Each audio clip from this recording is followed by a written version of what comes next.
여러분 안녕하십니까? 6월 29일 굿모닝 MBN 시작합니다. 먼저 오늘의 주요 뉴스입니다. 코로나19 청정지역으로 불리던 광주와 전남 지역에서도 신규 확진자가 나왔고 수도권에선 종교시설을 중심으로 확산이 이어지고 있습니다. 사회적 거리 두기를 3단계로 구분한 정부는 현재 소규모 유행 1단계라고 밝혔습니다. 식중독 피해 학부모들이 유치원이 보존식을 일부 보관하지 않은 게 증거인멸 의도가 아닌지 조사해달라며 원장을 경찰에 고소했습니다. 경찰은 사건을 접수해 수사에 착수할 예정입니다. 더불어민주당과 미래통합당이 어제 3시간이 넘는 협상 끝에 상당한 의견 접근을 이뤘다고 밝혔습니다. 두 당 원내대표는 오늘 오전 박병석 국회의장 주재로 다시 만나 21대 전반기 국회 원구성을 위한 마지막 협상을 시도합니다. 일본 정부가 G7 정상회의에 한국을 넣자는 트럼프 미국 대통령의 구상에 반대했다는 보도가 나왔습니다. 일본 교도통신은 일본 정부 고위 관료가 미국 정부에 이런 뜻을 전달했다고 보도했습니다. 지난해 12월 중국 우한에서 처음 보고된 코로나19가 발병 6개월 만에 전 세계 누적 확진자 1,000만 명을 넘었습니다. 더워지면 코로나 환자가 줄어들 것이란 기대가 무너진 가운데 전 세계적으로 재확산 조짐을 보이고 있습니다. 코로나19 신규 확진자 수가 60명대를 기록하면서 재확산 우려가 커지고 있습니다. 상대적으로 확진자 수가 적었던 광주와 전남 지역에서도 하루 만에 7명이 확진됐습니다. 첫 소식 이현재 기자입니다.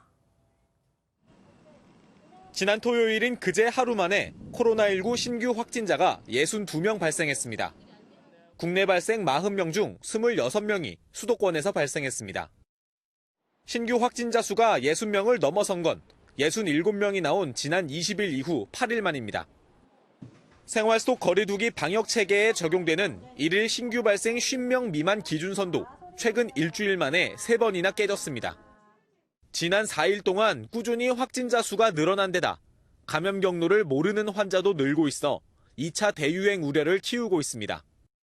집단 감염의 수는 14건으로 증가하였으며 감염 경로를 알 수 없는 확진 환자의 비율도 8.9%에서 10.0%로 상승하였습니다.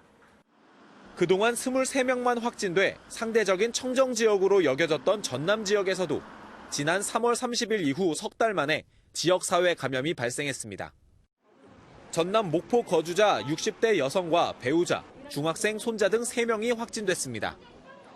광주에서도 코로나19에 걸린 승려와 접촉한 2명이 감염되는 등 4명이 확진 판정을 받았습니다. MB 뉴스 이현재입니다. 이런 가운데 수도권은 종교시설을 중심으로 집단 감염이 확산하고 있습니다. 특히 소모임을 중심으로 동시다발적 감염이 확산하고 있는데요. 이어서 김민수 기자가 보도합니다. 등록된 교인이 80명가량인 경기도 안양의 주영광교회입니다. 목사 등 11명이 코로나19 양성 판정을 받은 데 이어 어제 7명이 추가돼 해당 교회 관련 확진자는 18명으로 늘었습니다. 창문들이 잘 열리지가 않는 그런 밀폐형 그런 것들이더라고요. 환기 정도가 잘 안 되는 그런 구조니까. 등록 교인이 9,000명이나 되는 수원의 중앙침례교회에서도 확진자 3명이 나왔는데 예배를 같이 본 신도가 700여 명에 달하는 것으로 알려지면서 방역당국은 긴장하고 있습니다. 서울에선 여의도 현대카드 사옥에서 어제 직원 1명이 추가로 확진됐습니다. 해당 직원은 왕성교회 교인으로 추정되는 첫 번째 확진자와 같은 층에서 근무했습니다. 첫 번째 확진자 나오시고 난 다음에 그 층에 근무하시는 분들 다 추가 코로나 검사를 진행하던 중에 나오신 걸로 확인됐고요. 현대카드 직원과 같은 날 확진 판정을 받은 20대 남성도 왕성교회 감염자와 접촉한 것으로 알려지면서 왕성교회발 연쇄 감염이 확산하고 있습니다. 용산 국방부 어린이집에서도 어제 남자아이 1명이 양성 판정을 받아서 서울 지역 확진자는 1,300명을 넘어섰습니다. MBN 뉴스 김민수입니다.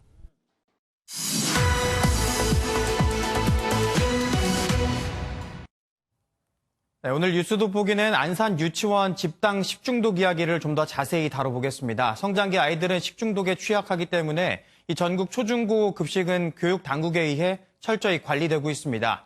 그런데 유치원은 관리 대상이 아니라는데요. 길기범 기자와 자세한 이야기 나눠보겠습니다. 어서 오세요.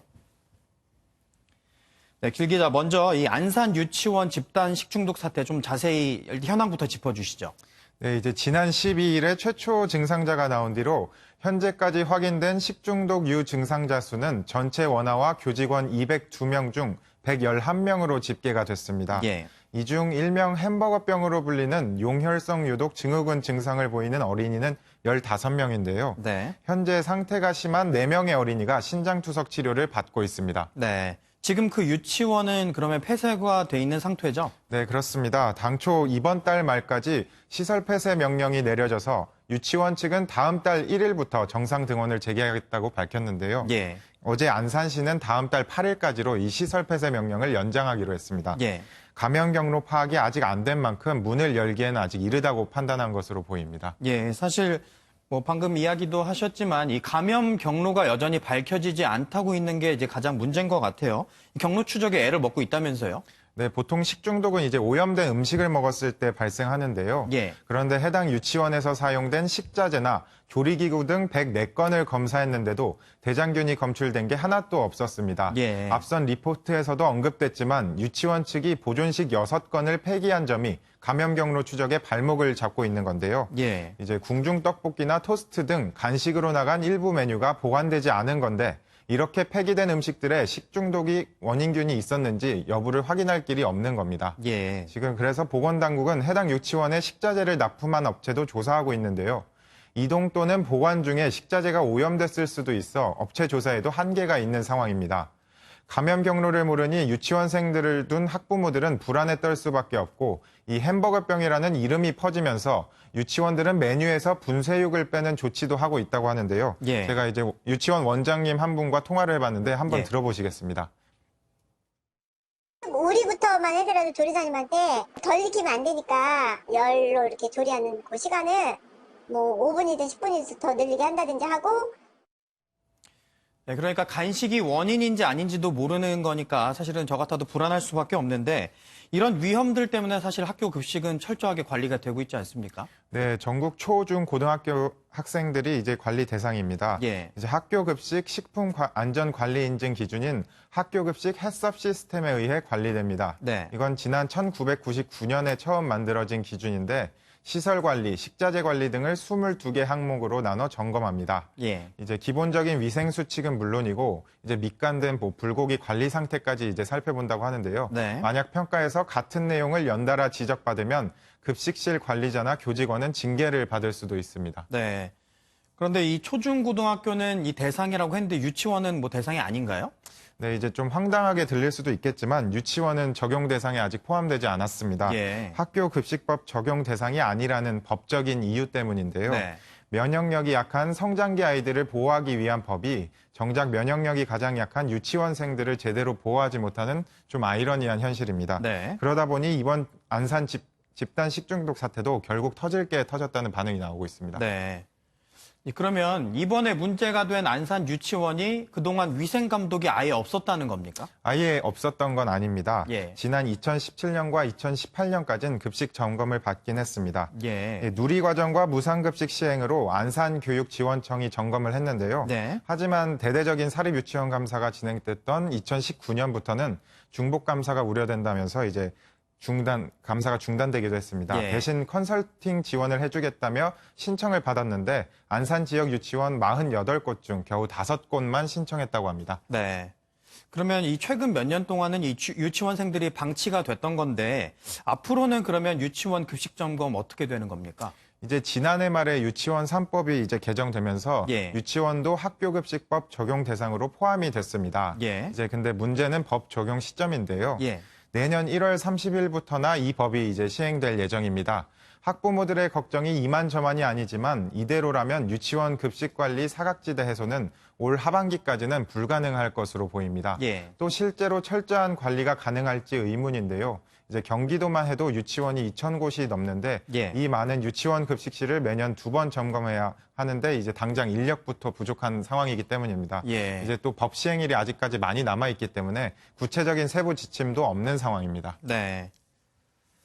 네, 이제 여름이 시작되면서 식중독을 더욱 조심해야 되는 상황인데 이미 터진 사건에 대한 조사도 이 비슷한 사건에 대한 예방책도 미비한 상황이 답답할 따름입니다. 탁상 공론이 아닌 실질적인 대책을 마련해야 할 것 같습니다. 지금까지 길기범 기자였습니다. 고맙습니다. 박병석 국회의장이 밝힌 21대 국회 원구성 최종 시한, 바로 오늘입니다. 어제 3시간 반에 걸친 협상 끝에 상당한 의견 접근이 있었다던 여야는 오전 중 다시 만나 최종 결론을 내릴 것으로 알려졌습니다. 조창훈 기자입니다. 원구성 시한을 하루 앞두고 여야는 별도의 사전 접촉도 없이 굳은 분위기 속에談판을 시작했습니다.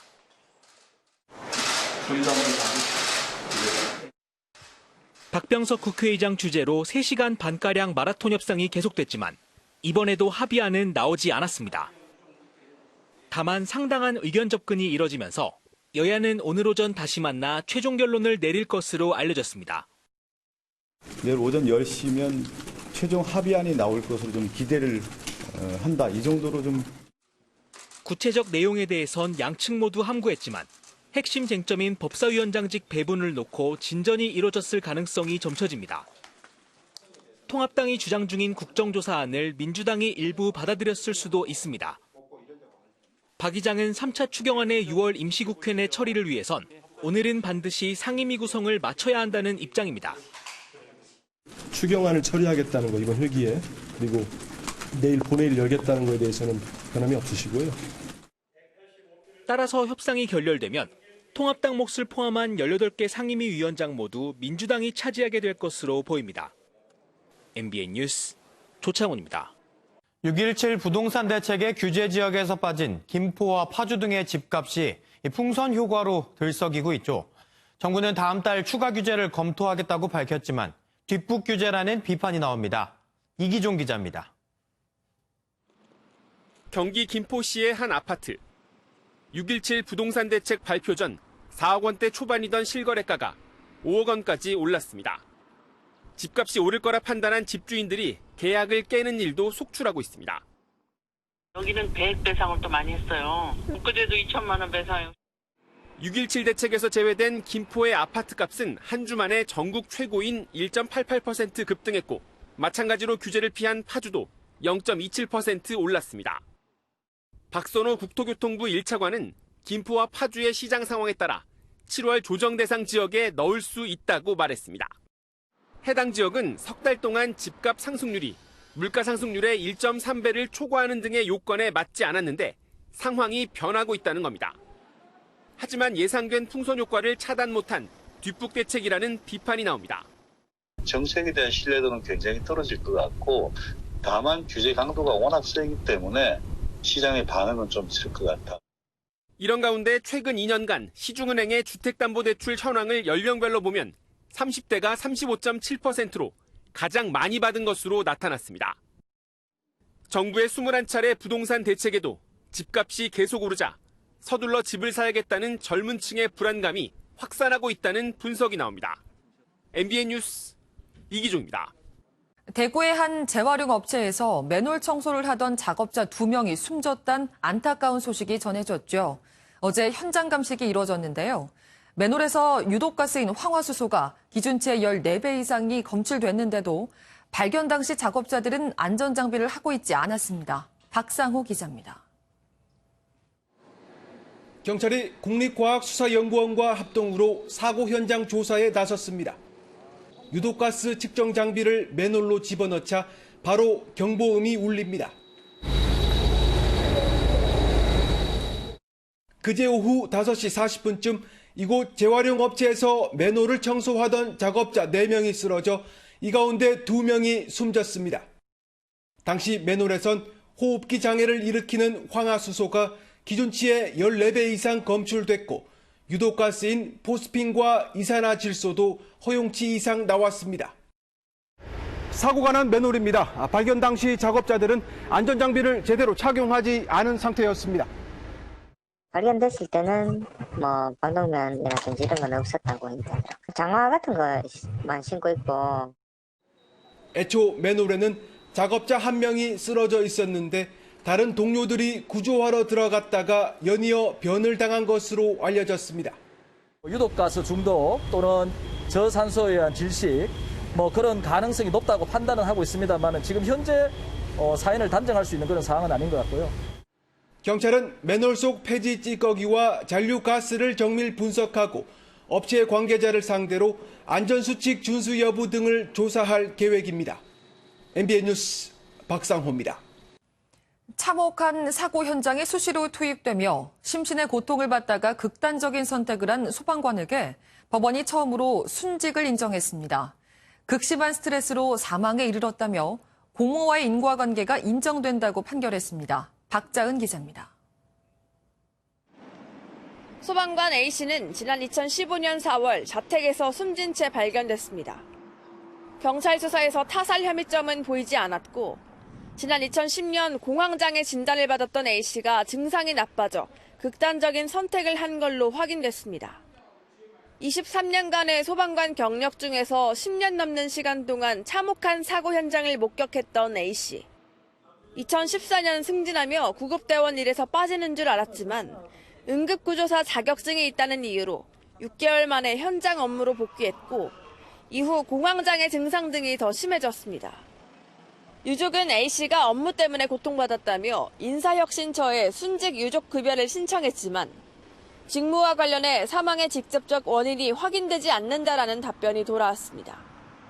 유족은 결국 행정소송을 제기했고 법원은 A씨가 업무로 인한 극심한 정신질환으로 정상적인 인식능력, 행위선택 능력, 정신적 억제력이 현저히 저하돼 합리적 판단을 구할 수 없을 상황에 이르러 숨졌다라고 판단했습니다. 또 A씨를 구급일로 복귀시킨 건 응급구조사 자격을 갖고 있던 대원을 앞으로도 구급일에 투입할 수 있다는 것이라며 A씨가 경무 중에 얻은 절망감을 인정했습니다. 소방관 10명 중 4명이 외상후 스트레스 장애 같은 각종 정신질환으로 고통받는 것으로 알려진 가운데 극심한 스트레스와 심적 고통에 시달리는 소방관을 위한 대책 마련이 시급해 보입니다. MBN 뉴스 박자은입니다. 길고양이들을 상대로 하는 잔인한 학대 범죄가 계속되고 있습니다. 처벌도 강화해야겠지만 동시에 학대를 예방하기 위해 등록제와 급식소 설치 등 다양한 대책도 거론되고 있습니다. 홍지호 기자입니다. 훼손된 채 방치돼 발견된 길고양이 시체들. 다리가 잘리는 등 차마 눈 뜨고 볼 수 없을 정도로 참혹한 모습입니다. 문제는 이런 길고양이는 주인이 없어 가해자를 잡아도 재물손괴죄가 적용이 안 돼 동물보호법 위반으로만 처벌한다는 점입니다. 최근 5년간 경찰은 동물보호법 위반 사건에 대해 1,900여 건을 기소 의견으로 송치했지만 이 중 피의자가 구속된 건 단 3건에 불과했습니다. 보다 강한 처벌의 필요성이 커지는 가운데 일부 동물단체들은 예방에 초점을 맞춘 움직임을 펼치고 있습니다. 서울의 한 구청 한켠, 비닐을 씌운 나무 상자를 깨끗이 청소하고 물과 사료를 놓아둡니다. 길고양이들이 쓰레기통을 뒤지는 모습이 혐오감을 불러일으킬 수 있다고 보고 동물단체들이 길고양이 급식소를 만든 겁니다. 밥을 줘서 이 아이들이 쓰레기 봉투를 뜯지 않고 또 자주 안 보이게 하는 것도 급식소의 역할이라고 저는 생각합니다. 또 키우던 반려고양이가 길고양이로 전락하는 것을 막기 위해 반려견처럼 동물 등록제를 고양이에게까지 확대 적용하자는 목소리도 커지고 있습니다. 본인 생활에 어떤 변수들이 생길 때 아이들을 유기하는 경우들이 없지 않아 많이 있다고 하시더라고요. 전국적으로 좀 더 확산되는 데 있어서는 개인적으로는 저도 찬성을 합니다. 특히 반려묘는 1년 새 2배나 늘어 258만 마리에 달하지만 등록률은 아직 시범 사업이다 보니 전체의 0.14%에 불과한 실정입니다. 사람하고 어떻게든 같이 살아야 되는 거거든요. 당연히 사람이 관리를 들어가면 관리가 되게 돼 있어요. 반려동물 600만 가구 시대, 소외된 길고양이에게도 조금 더 큰 관심과 배려가 필요하다는 목소리가 커지고 있습니다. MBN 뉴스 홍지호입니다. 오늘부터 어린이 보호구역 안에 불법 주정차를 하다 주민 신고가 접수되면 단속 공무원의 현장 확인 없이도 과태료가 부과됩니다. 과태료는 승용차 8만 원, 승합차 9만 원이며 평일 오전 8시부터 오후 8시까지 스마트폰 애플리케이션 안전신문고를 통해 누구나 신고할 수 있습니다. 다음은 굿모닝 월드입니다. 슬로베니아에는 용의 후손이라고 불리는 아주 희귀한 동물이 살고 있는데요. 얼마 전 새끼가 부화해 공개됐습니다. 미꾸라지 같기도 하고 도롱뇽 같기도 한 이것. 올름이라고 하는 수중 양서류인데요. 전 세계에서 유일하게 슬로베니아에 있는 한 동굴에서만 서식하는데 얼마 전 자연적으로 부화에 성공했다고 합니다. 반투명한 흰색의 몸에 눈은 퇴화해 밝기를 피부로 느낀다는데요. 무려 100살까지 사는 데다 12년 동안 먹이를 먹지 않아도 살 수 있다고 합니다. 부디 잘 적응해서 무럭무럭 컸으면 좋겠네요. 백야의 도시로 유명한 러시아 상트페테르부르크에서는 매해 이맘때면 축제가 열리는데요. 올해도 어김없이 불꽃 축제가 열려 장관을 이뤘습니다. 펑펑 요란한 소리를 내며 화려한 불꽃들이 밤하늘을 수놓습니다. 모양도 크기도 색깔도 모두 다른 불꽃들이 쉴 새 없이 터지는데요. 러시아 상트페테르부르크 핀란드반에서 백야 축제의 하이라이트인 불꽃놀이가 펼쳐진 겁니다. 올해는 코로나19 때문에 무관중으로 진행한 대신 TV로 생중계돼 각자 집에서 안전하게 불꽃놀이를 즐겼다는데요. 무료했을 시민들에게 즐거운 볼거리가 됐겠네요. 마음에 드는 뭔가가 있으면 나도 하나 갖고 싶다는 생각하기 마련이죠. 하지만 이분들은 좀 스케일이 남달랐습니다. 이곳은 러시아의 한 마을입니다. 그런데 마을 한가운데 저건 뭘까요? 사각뿔 하면 떠오르는 그것, 바로 피라미드입니다. 러시아에 웬 피라미드인가 하니 한 부부가 이집트에 여행을 갔다가 피라미드에 매료돼 집으로 돌아온 뒤 앞마당에 벽돌을 하나하나 쌓아 모형을 만든 거라고 합니다. 실제 피라미드와 구조까지 비슷하게 만들었다는데 하루아침에 집 앞에 피라미드가 생긴 이웃들에겐 명소가 되겠네요. 지금까지 굿모닝 월드였습니다. 오늘 다시 전국에 장맛비 소식이 있습니다. 정체전선이 북상을 하면서 지금 앞면에서 만들어진 비구름의 영향으로 제주에서 약하게 비가 시작되었는데요. 낮에는 남부지방, 저녁에는 중부지방까지 확대되겠습니다. 이번에도 국지성 호우가 예상됩니다. 내일까지 영동에서 많은 곳은 250mm 이상, 충청과 경북 북동산지, 경북 동해안, 남해안, 지리산 부근, 제주 산지와 남부에서는 150mm 이상의 물폭탄이 쏟아지겠고요. 이 중부지방과 전북 북부, 경북 북부 지역에서도 50에서 100mm의 비가 오겠습니다. 특히 이번 비 주로 밤 사이에 집중될 것으로 보여 더 철저한 대비가 필요하겠습니다. 제주와 남해안, 지리산 부근, 충청에서는 오후부터 내일 새벽 사이가 되겠고요. 영동과 경북 동해안에서는 오늘 밤부터 내일 낮 사이가 되겠습니다. 이들 지역에서는 시간당 30에서 50mm의 세찬 비가 시간차를 두고 쏟아질 텐데요. 따라서 파란색으로 표시된 지역에서는 호우 예비특보가 내려져 있고요. 제주와 해안가에서는 바람이 강해지면서 앞으로 강풍특보도 내려지겠습니다. 지금 곳곳에서는 안개가 끼어 있고요. 제주도에서는 약하게 비가 오고 있습니다. 차츰 전국에서 장맛비가 오겠습니다. 해상에서도 차츰 바람이 강하게 불고 물결도 높게 일겠습니다. 오늘 비가 내리면서 낮 기온 상승이 주춤하겠습니다. 어제보다 2도에서 5도가량 낮겠는데요. 서울의 낮 기온 29도, 창원은 25도가 되겠습니다. 비는 내일 오후에 대부분 그치겠지만 영동과 경북 동해안은 모레 아침까지 이어지겠습니다. 날씨였습니다.